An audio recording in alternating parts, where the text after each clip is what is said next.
Tonight, we are going to examine the divine hierarchy of ancient Egypt, one of the most extensively documented polytheistic systems in human history, spanning roughly 3,000 years of continuous religious practice. Close your eyes if you like. We begin at the beginning. Egyptian cosmological thought begins not with a god, but with a condition. Before any deity existed, before the earth, before light, before time itself had a direction, there was noon. The Egyptians conceived of noon as the Isfet of pure potential, an infinite, undifferentiated expanse of dark water that possessed neither surface nor depth, neither temperature nor current. In modern terms, the closest analogy might be a pre-inflationary state, a condition of perfect, featureless uniformity from which all structure would eventually emerge. The name Noon, written in hieroglyphics as NWN, is attested in Egyptian religious texts from at least the Old Kingdom period, roughly 2700 BCE, and continues to appear in texts well into the Ptolemaic era, more than 2.5 millennia later. This conceptual consistency across such an enormous span of time is itself remarkable. The fundamental metaphysical problem that Noon represents, the question of what preceded existence, occupied Egyptian theological thought for as long as that thought was recorded. Noon was not simply metaphor. Within Egyptian cosmology, the primordial waters were understood to be physically real and physically present. They surrounded the world on all sides, above the sky, below the earth, at the edges of the known horizon. The annual Nile inundation, which flooded the valley each summer between approximately June and September, was understood as Noon briefly reasserting himself, the primordial chaos re-emerging, depositing the black alluvial silt that Egyptians called Kemet, the Black Land, before retreating again. Every year, this cycle recreated creation. The first hilltops to emerge from the receding floodwater were, in miniature, the first act of the cosmos. In the Heli-op-Olitan tradition, the cosmological system centered on the city of Iunu, known to the Greeks as Heliopolis and located in the northeastern area of what is now Greater Cairo. Noon was personified as a deity, though a passive one. He is depicted in surviving temple reliefs and papyri as a bearded man standing waist-deep in water, arms raised, supporting the solar bark of Ra above him. This image captures something precise about his theological function. He is not creator, but substrate. He does not act, but sustains. The entire ordered world floats upon him, perpetually.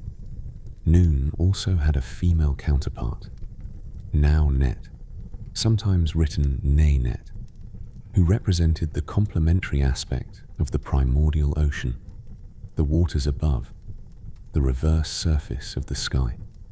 Together, Noon and Now-net formed one of the 4 foundational pairs of the Ogdoad, which we will discuss shortly. Their pairing reflects the Egyptian theological principle of duality, the idea that every fundamental force has both a manifest and a hidden aspect, a visible and an invisible face. It is worth noting what Noon is not.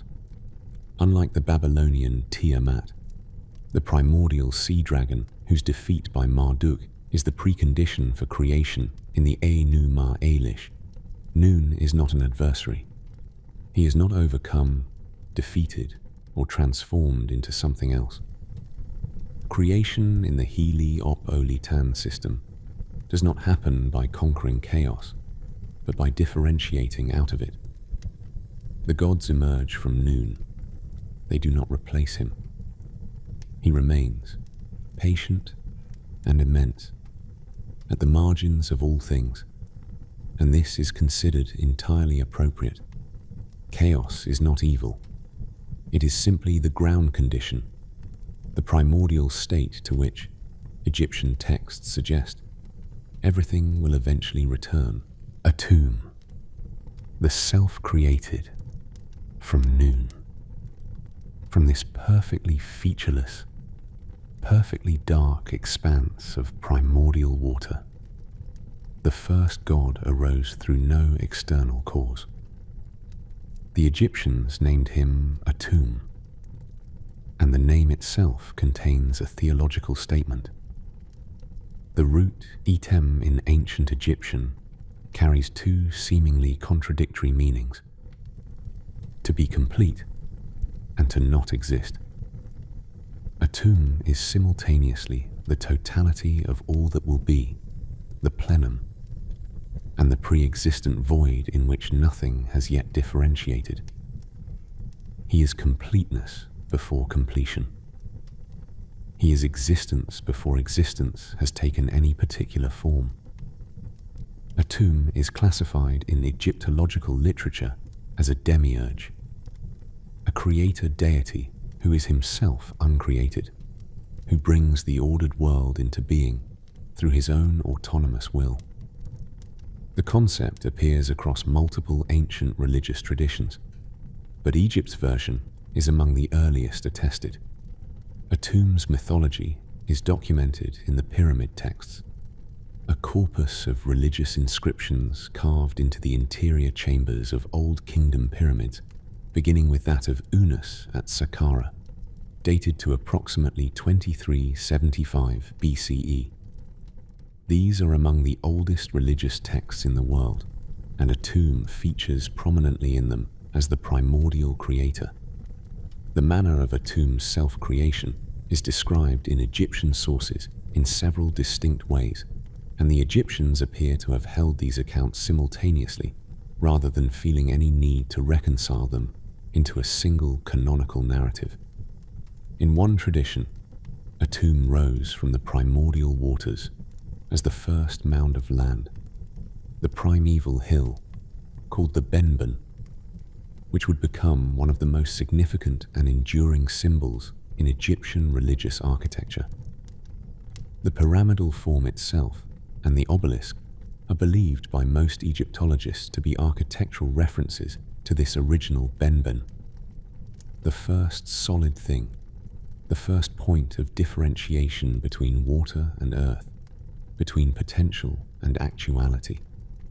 In another tradition, Atum created himself through an act of masturbation, a creation myth that strikes modern readers as unexpected, but which the Egyptians recorded without apparent embarrassment in numerous religious texts, including the pyramid texts and the later coffin texts.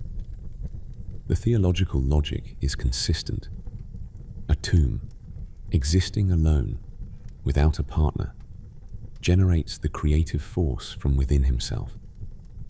The act is not sexual in the human sense, but rather a metaphor for autopoiesis, self-creation, self-organization from internal resources alone. In yet another formulation, Atum creates by speaking. He names things, and in naming them brings them into being.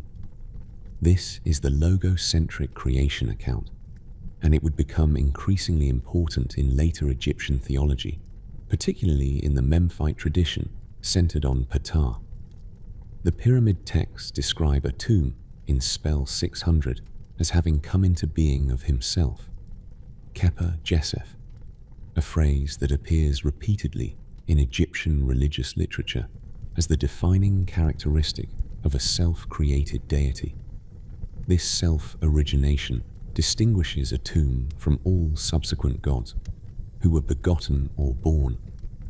He is the first cause, the uncaused causer, and this quality made him theologically fundamental even as other deities, particularly Ra and later Amun, became more prominent in actual religious practice.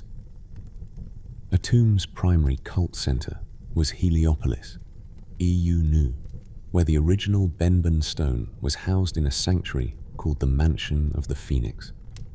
The phoenix, or Bennu bird, was associated with Atum and with solar renewal. It was understood as the first living creature, which settled on the Benben at the moment of creation and uttered the first sound, beginning time. The Greek legend of the phoenix rising from ashes is almost certainly derived through Herodotus's description of the Bennu bird in the 5th century BCE from this Egyptian tradition.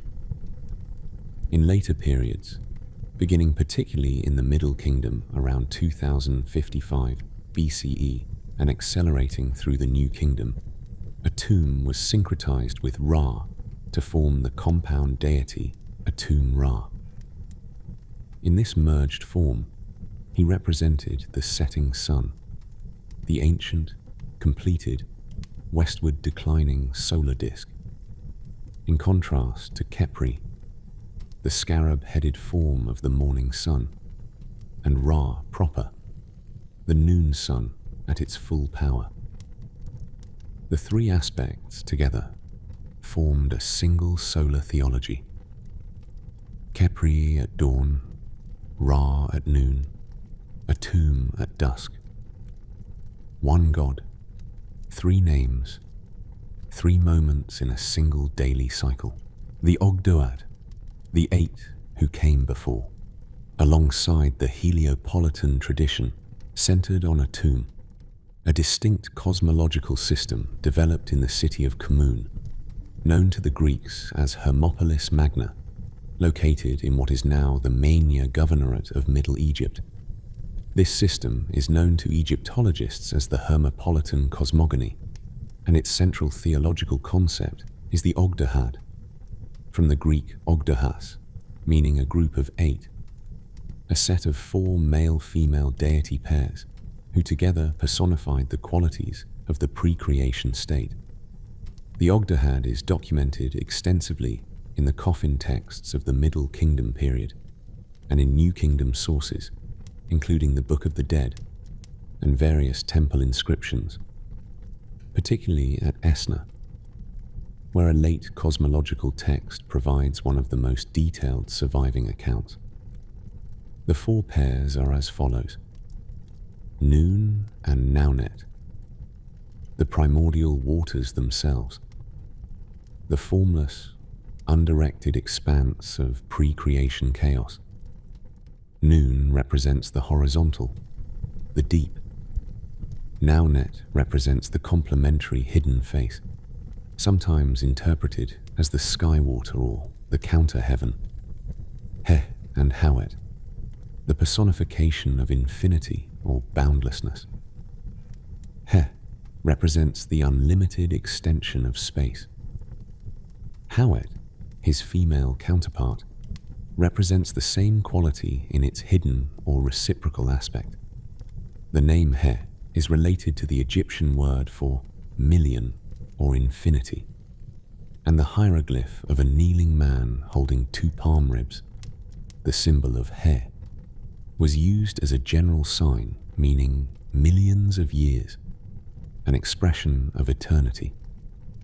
Kek and Koket, the personification of darkness, of the absolute absence of light that characterized the pre-creation void. Kek is sometimes specifically associated with the darkness before dawn, the liminal period between night and the first light, which gave him a dual quality of both absence and immanence. The 4th pair varies across sources. In most traditions it is Amun and Amaunet, the hidden ones, personifications of the invisible, imperceptible quality of the primordial state. In some sources, particularly earlier ones, this 4th pair is replaced by Ker and Kerhet, representing inertness or stillness, the perfect motionlessness of the pre-creation condition. The inclusion of Amun in the Ogdoad is theologically significant. The same Amun who would later rise to become the supreme deity of the New Kingdom began in Hermopolitan theology as one of 8 primordial abstractions, essentially equivalent to the others. The male members of the Ogdoad were depicted with the heads of frogs, the female members with the heads of serpents. Both animals are associated with water, with the marginal zone between aquatic and terrestrial environments, and with the fertile silt of the Nile flood. Both are also animals that appear to emerge from the earth spontaneously, frogs materializing as if from nowhere during inundation season, snakes emerging from cracks in the drying mud, and this quality of apparent self-generation made them appropriate symbols for the primordial forces that preceded formal creation. In the Hermopolitan account, creation occurred when the 8 primordial forces, interacting within the waters of noon, generated sufficient energy or potential to produce the first sunrise. This event is described variously as the emergence of a cosmic egg from which the solar deity hatched, or as the rising of the primeval lotus from the waters of the pre-creation lake, from which the child sun god emerged. The Hermopolitan tradition was not exclusive of the Heliopolitan one. Egyptian theology was characteristically syncretic, and the two systems were understood as complementary rather than contradictory accounts of the same fundamental event. The sacred lake at Hermopolis, where, according to local tradition, the primordial event had actually occurred, was maintained as a ritual site throughout pharaonic history. Pilgrims visited it. Priests performed rites at its banks. The egg of the cosmic goose, which had laid the sun into existence, was said to be buried nearby. These are the kinds of specific, localizable claims that Egyptian religion made with confidence. The creation of the universe had happened here, at this particular place, on this particular ground, and the ground remembered. Ra, the great solar deity. Ra is among the most extensively attested deities in the entire Egyptian Pantheon, documented from the 4th dynasty of the Old Kingdom, approximately 2613 BCE through the Roman period, when his worship was still active in certain temple communities. His primary cult center was Heliopolis, where the temple of Ra-Horakhti, Ra as Horus of the two horizons, was one of the major religious institutions of the ancient world. The city's Egyptian name, Eunu, meaning the Pillar City, referred to the tall obelisks that were the architectural signature of solar cult. The lone surviving obelisk of Heliopolis, now standing in Al-Masala, dates to the reign of Senusret, the first of the 12th dynasty, around 1971 BCE, and is one of the oldest standing obelisks in existence. Ra's importance within Egyptian state religion cannot be separated from the political theology of the pharaonate.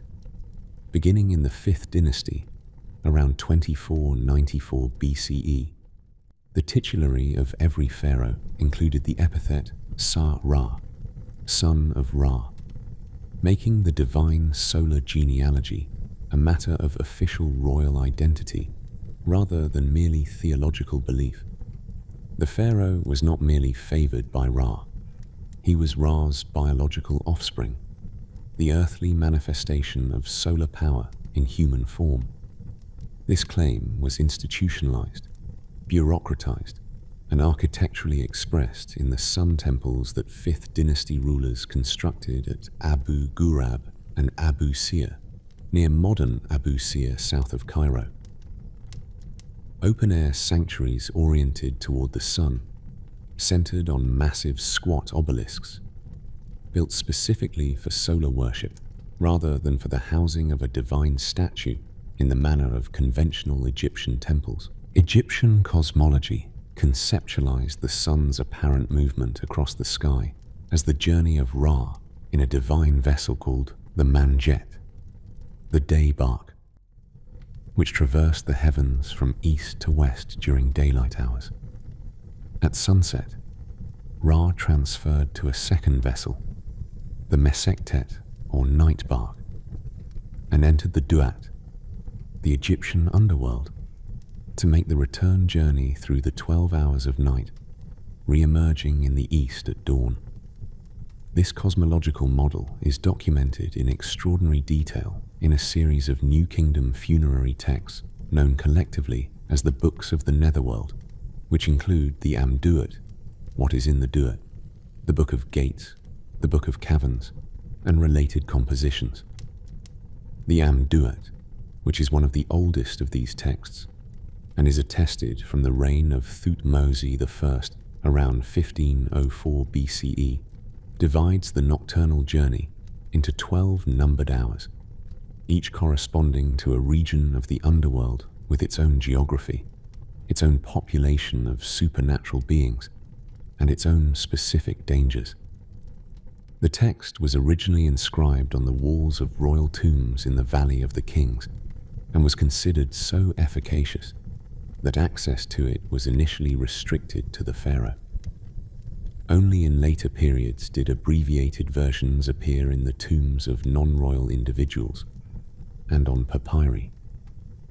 The central challenge of the night journey was the confrontation with Apep, also called Apophis, a serpent of enormous size described in various texts as being hundreds of cubits in length, whose body formed an obstacle across the path of the solar bark.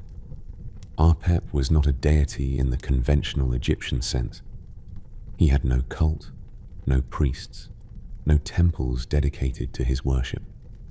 He was the embodiment of uncreated chaos, of Isfet in its most extreme form, the antithesis of Ra and of the ordered cosmos Ra represented. Each night, Apep attempted to prevent the sun from completing its journey and rising again. The crew of the solar bark, which included a rotating cast of deities depending on the specific text, fought him off with spells, with fire, with the direct physical violence of Set, who was stationed at the prow of the bark specifically for this purpose. The ritual implications of this nightly drama were extensive. Egyptian temples performed daily ceremonies called the repelling of Apep, anti-Apep rites that involved the ritual cursing, stabbing, burning, and spitting upon effigies of the serpent. A text called the Book of Apep, surviving in multiple papyrus copies from the New Kingdom onward, provides detailed instructions for these rites. The theological logic was precise. If priests failed to perform these rites, Apep might succeed, and the sun would not rise. The maintenance of cosmic order was therefore a continuous ritual obligation, not a settled background fact. Egyptian solar theology distinguished three primary aspects of Ra, corresponding to the three main phases of the daily cycle. These were not separate deities in the Egyptian understanding, but rather three manifestations of a single solar identity. What Egyptologists sometimes describe as henotheistic variations, the same divine essence expressing itself in three distinct modes. Khepri, from the Egyptian word kepa, to come into being, was the morning sun, depicted as a scarab beetle, or as a man with a scarab for a head. The dung beetle's habit of rolling a ball of dung across the ground within which its eggs were laid, and from which new beetles emerged, was interpreted as an analogy for the sun rolling across the sky and generating new life. More precisely, the ball of dung was identified with the sun itself, and the beetle with the force that propelled it. The scarab became one of the most ubiquitous amulets in Egyptian material culture. Hundreds of thousands of scarab amulets have been recovered from archaeological contexts across Egypt and the ancient Mediterranean. specifically because it was understood as a portable symbol of solar regeneration, of coming into being out of apparent nothingness. Ra, strictly speaking, was the noon sun, the full, brilliant solar disk at the apex of its daily arc. This was Ra in his most direct, unmediated form, powerful, complete, at maximum intensity. The solar disk, the Atum, was Ra's visible body, the physical manifestation of his divine presence in the sky. This identification between Ra and the solar disk would become theologically explosive in the 14th century BCE under the pharaoh Amenhotep IV, who renamed himself Akhenaten and elevated the Atum, the disk itself, to the status of sole deity, suppressing the worship of all other gods, including Ra. The Atumist episode lasted approximately 17 years before it was reversed by Akhenaten's successors, but it represents perhaps the most radical experiment in monotheism before the Abrahamic traditions, and it grew directly from the internal logic of solar theology. Atum, as we have discussed, was the evening sun, the aged descending solar disk completing its westward journey and sinking below the horizon. The theological resonance of this identification is considerable. Atum the creator, Atum the self-generated, Atum the completeness. All of these qualities align with the setting sun as a symbol of completion, of a cycle concluded, of totality achieved. The day ends. The creation is, for this moment, finished. And Atum descends to rest in the underworld before the cycle begins again. One of the most complex and theologically productive concepts in Egyptian solar religion is the Eye of Ra, Wejat or Iat Ra, the divine power that Ra possessed and could project outward from himself. The solar eye was simultaneously Ra's own eye, a weapon he could deploy, a feminine deity in her own right, and a cosmic force capable of independent action. This multiplicity was not considered contradictory. Egyptian religious thought was consistently comfortable with what modern analysis calls inclusive identities, divine figures that were simultaneously distinct and aspects of a larger whole. The Eye of Ra was most commonly identified with specific goddesses: Hathor in her solar aspect, Sekhmet in her destructive aspect, Mut, Tefnut, and Bastet at various points in different textual traditions. The myth of the distant goddess, attested in a number of New Kingdom sources and surviving most completely in a demotic papyrus known as the Myth of the Sun's Eye, describes an episode in which the Eye of Ra departed from Egypt, traveling into the remote desert of Nubia or Libya in the form of a dangerous lioness. Ra, deprived of his eye, suffered diminishment. Egypt suffered in sympathy. The mission to retrieve the goddess and persuade her to return formed the plot of the myth, which was resolved through music, dance, intoxication, and the patient work of the intermediary god, usually Thoth or Shu, who gradually coaxed the fierce goddess back toward Egypt. This myth is understood by scholars, including Jan Assmann and Siegfried Moritz, as a theological elaboration of the solar cycle itself. The eye, identified with the sun's fire and heat, periodically withdraws, as the sun appears to lose its power in the dry season, or as the moon wanes, and must be called back.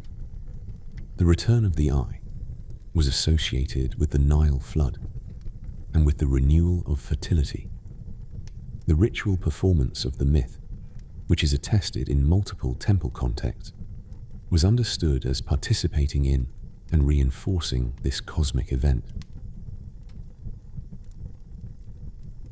Ra's relationship to the Egyptian concept of Ma'at, the principle of cosmic order, justice, truth, and proper proportion, was foundational and intimate. Ra was understood not merely to exist within a world governed by Ma'at, but to be the primary source and guarantor of Ma'at. Each sunrise was a re-establishment of order. Each successful completion of the night journey was a victory of Ma'at over Isfet. The pharaoh, as Ra's son and earthly representative, was described in royal texts as the one who executes Ma'at, the human agent through whom the solar principle of order was made effective in the political and social realm.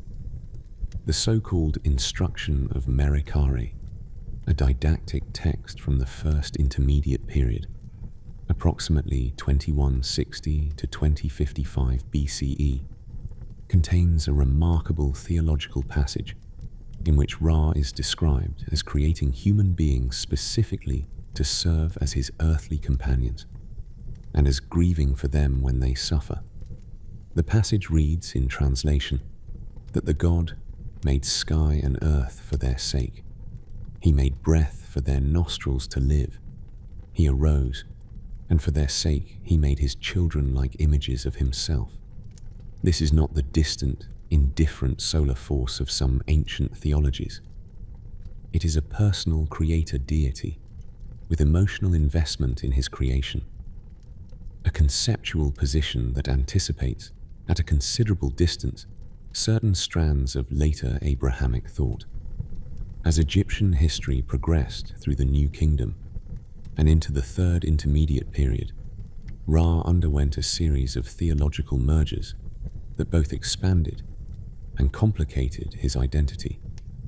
The syncretism of Ra with Amun to form Amun-Ra, which became dominant during the 18th dynasty, approximately 1550 to 1295 BCE, produced a deity described in hymns as the hidden sun, a solar god who was simultaneously the visible light of the sky and the invisible, immanent breath of life within all things.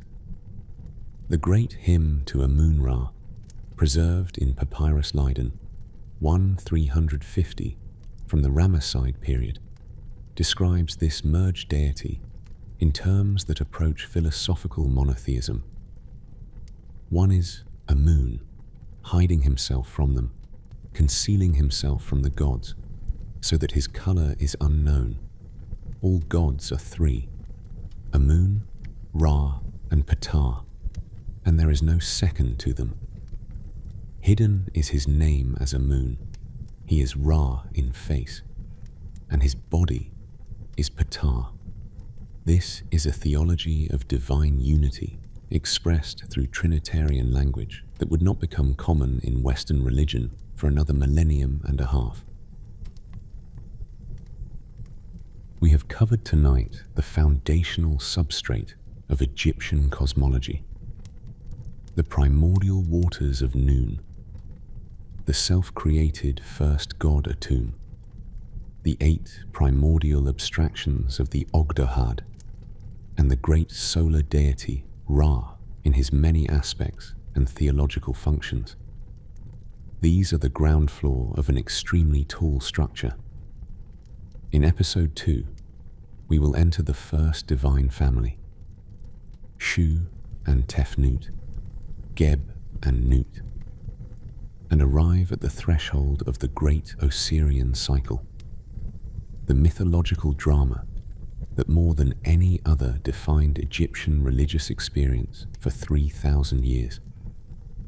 The sun has set. The bark has entered the Duat.